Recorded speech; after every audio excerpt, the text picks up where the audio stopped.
What's up, guys? So last week I did not have the kindest things to say about Ms. Marvel. I had major issues with the last episode, specifically due to the clandestines. They were hollow / cheap villains that ate up way too much time and were put in moments that were meant to be earned. And with seeing the finale of the series, it pretty much confirmed they really served no purpose other than to give Kamala something extra to do in the finale, with Kamran and him dealing with his new powers. Add an extra layer to the mix with the whole damage control stuff. I was very adamant how I lost faith in the series in the last video and was positive with all the time that had been wasted and the history of Disney Plus shows not being able to stick the landing, that Ms. Marvel's destiny was sealed and the series was doomed to repeat the same mistakes as its Disney Plus predecessors and fumble the bag ultimately in the end. And I am here to say I'm happy as fuck to be dead wrong. The season finale of Ms. Marvel was awesome, and I'd say, although I probably wouldn't put the show above Loki, it is probably the best finale that we have gotten in a Disney Plus show, and I think it's one of the top tier Disney Plus shows that we have gotten so far. Intensely wholesome, creativity remained on point throughout the series, solid CGI for the most part, and the perfect amount of reveals and teases. Guys, this is a show that I was extremely tempted to skip and just watch in bulk. I'm sure plenty of others felt the same way, but if you ended up watching week to week, your ass was in for a treat.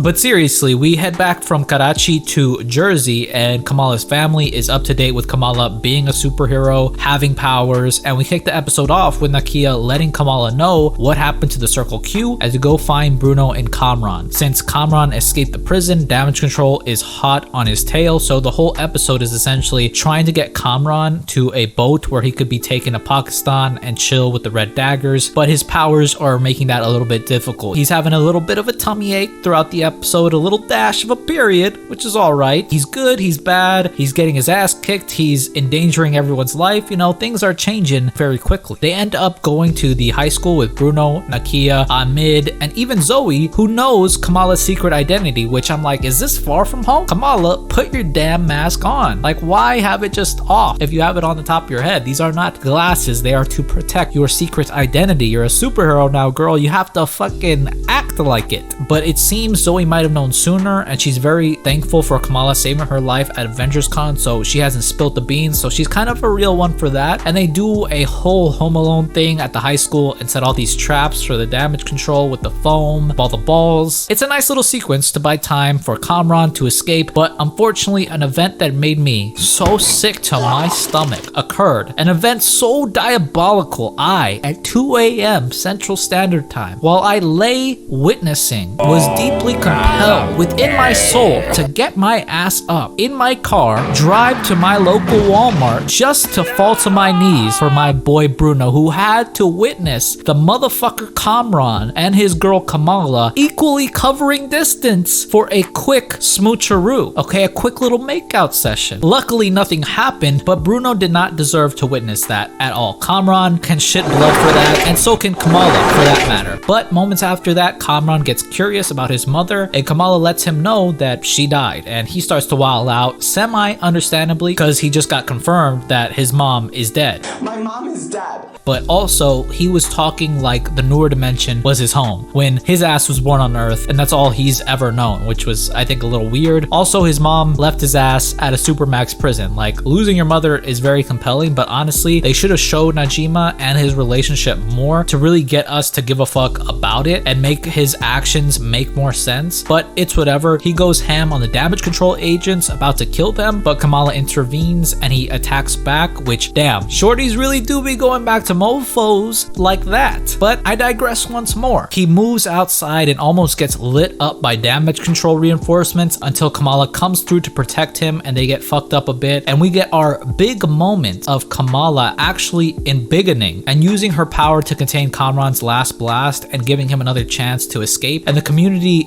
rallies behind her and attempts to protect her from damage control, but they legit all just move aside as soon as they like come through, and Kamala escapes rather easily. So that was a weird little waste of time sequence, if I'm being honest. But the show ends with the community embracing her looking back at her reflection and actually feeling confident now. Her father essentially giving her superhero name after Kamala, or Kamal in Urdu, basically means Marvel, and she was always her parents' Little Miss Marvel. Very sweet, very touching, giving me a bit of a Star-Lord vibe. I like that the name comes from her name because of how in the comics she basically bit Carol Danvers' style, and this feels a lot better. It makes it more of her own as she runs off into the night, and the Trail of Noor turns into her symbol. And then we jump to a week later where Bruno tells Kamala something else is going on with her genetics, and we all thought, okay, maybe she will eventually be an Inhuman after all, but Bruno specifically said mutation, and if that wasn't enough, the X-Men 90s theme played, so it's 100% confirmed by God Kamala is a mutant. And from what I understand, she was always meant to be a mutant in the comics, but since Fox still owned the X-Men and the Fantastic Four, I believe the mofo who was in charge of Marvel at time, Ike Perlmutter, a bit of a dumb bitch to say the least, pushed heavy for Inhumans to have them take over for mutants in the MCU, which anybody who knows X-Men and Inhumans knows that's a losing battle, okay? The X-Men got like infinity times more riz than the fucking Inhumans, but some people who happen to be fans of the Inhumans are upset because of everything that was going on with Fox. I mean, they were really pushing for Inhumans heavy, I believe, in Agents of S.H.I.E.L.D. and with Wanda and Pietro. I believe if this whole Fox thing never happened, they probably would have just gone with Inhumans. And it does get a little bit confusing, honestly, just because of, you know, the delineation from the comics, and also it kind of blurs the connection between Miss Marvel and the actual Captain Marvel, you know, like the Inhumans actually being a product of Kree. It kind of confuses the ties between Carol Danvers and that whole side of the universe and the whole cosmic stuff, but it is what it is. And I kind of relate it to like how Cyclops like optic blasts, like his eyes are basically conduits for energy from another dimension, and that's what he shoots out, and it's not really coming from him. I kind of put it like that. So these mutants can do crazy stuff as they know from the comics, and it looks like it should be the same in the MCU, which I'm very excited for. Who knows, maybe they'll reconnect it later, but I'm not that tied to Kamala from the comics or the Inhumans really, so a lot of these changes don't really affect me. But hearing that and the theme and knowing we're a step closer to mutants being acknowledged in the MCU, that is awesome. Like, I need Wanda to be retconned and acknowledged as a mutant, and Pietro as well. And to top even that off, we finally get our Carol Danvers cameo where it seems like her and Kamala have traded places. I don't think it's a legit body swap. I feel like they changed locations, not how it was displayed in the comics of Kamala actually transforming into her, but more so an homage to that. I guess we'll have to wait and see, of course, but that was a perfect tease for the Marvels and just for future things to come. And that pretty much concludes the season. Now, this series has been a bit wild, okay? It started off very strong in the first 2 episodes. Then around episode 3, it started to dip down because of the clandestines and their lack of build-up and motivation, or at least a good one. Then we had a lot of what I'd say is world building in episode 4 by setting up the Red Daggers. Basically, so we as the audience had an understanding of how bad the clandestines plan would be if executed, which I felt was kind of already explained in the last episode when Bruno said things would go boom. I feel like it'd be best if all the Pakistan stuff got shelved for the second season because it felt extremely rushed and the whole Aisha thing felt kind of unnecessary. Plus, it introduced a whole time travel element that felt kind of janky. But the finale, being as strong as it was, while still being flawed, really set this show apart. It's honestly the first Disney Plus show where I felt the landing was stuck. I felt content with that ending. Maybe because they did their rushing in the middle of the series and not in the end, but even in the bad parts of the series, the characters always shine. The show is shot and color graded so good throughout, and the energy of this show is just so damn good. Like, this is one of the most wholesome shows I've ever seen. So with that being said, I am going to give Miss Marvel a solid 8 out of 10. I think the plot and the story are a bit rushed and unnecessarily overcomplicated, but even in its flaws, the wholesomeness of the show persists. I got a lot of No Way Home vibes from the show, and not just from the age range of the characters. Like, No Way Home's plot was hella flawed, but the feelings and emotions that movie brought despite the flaws, and then what it did for the character of Spider-Man, is a lot of what I saw with this series. Kamala Khan was by no means a character I hated or liked before this show began, and although it's not likely she'll get to the same level as my other favorites, I'd be lying if I said I wasn't a fan of this character now, especially more than I was before. I might not be picking up all the new Miss Marvel comics, but I'm actually probably gonna pick up Miss Marvel and the X-Men and the Moon Knight book. And who knows, since the comics usually conform to the movies for better or worse, I'd imagine they might even retcon her as a mutant one day, which from what I've read seems a little difficult, but again, who knows. That's my thoughts on the series, guys, but let me know what you thought of the series, what you think about her being a mutant and not an Inhuman. What did you think about that post-credit scene? Are you excited for the Marvels? Are you not? And what are y'all's personal rating for the series? That is it. If you liked the video, leave me a thumbs up, comment down below, and if you want, subscribe. I always appreciate it. Thank you guys so much for watching. I hope all of you guys are well, and I'll see you in the next one.